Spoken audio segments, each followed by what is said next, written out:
ফলনশীল গমের আশাতীত ফলন পেয়েছেন কৃষক। জেলার বিভিন্ন এলাকার কৃষক এখন নিজেই উৎপাদন ও সংরক্ষণ করছেন ভালো জাতের বীজ গম। রিপোর্টে আরো জানাচ্ছেন শাহ আলম শাহী। সারা দেশে এবার 11 লাখ একরেরও বেশি জমিতে গমের চাষাবাদ হয়েছে। এর প্রায় অর্ধেক হয়েছে উত্তরাঞ্চলে। দিনাজপুর ও ঠাকুরগাঁও অঞ্চল গম উৎপাদনের জন্য উপযুক্ত এলাকা হওয়ায় এ দুটি জেলাতে এবার 2 লাখ একরেরও বেশি জমিতে গমের আবাদ হয়েছে। দিনাজপুরে বেশি আবাদ হয়েছে বাড়ি 26, বাড়ি 27 এবং বাড়ি 28 জাতের উচ্চ ফলনশীল গম। কৃষকই উৎপাদন ও সংরক্ষণ করছেন ভালো জাতের বীজ গম।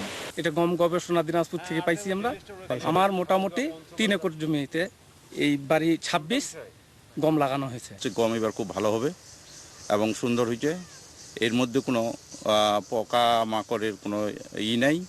আশা করি এবারে অন্যান্য বছরের তুলনায় 1.5 গুণ বেশি হবে। এবার আমি 20 শতক জমিতে গম করছি, অনেক আগের তুলনায় ভালো হয়েছে। এই গমটা আমরা মনে করো সুন্দর করে পাত্রের মধ্যে রাখি দিব আর কি, পরবর্তীতে আমরা বীজ হিসেবে এগুলো ব্যবহার করব। বীজ গম উৎপাদন ও প্রযুক্তি হস্তান্তরে কাজ করছে দিনাজপুর গম গবেষণা কেন্দ্র। এ নিয়ে গ্রামে গ্রামে আয়োজন করা হচ্ছে মাঠ দিবসের।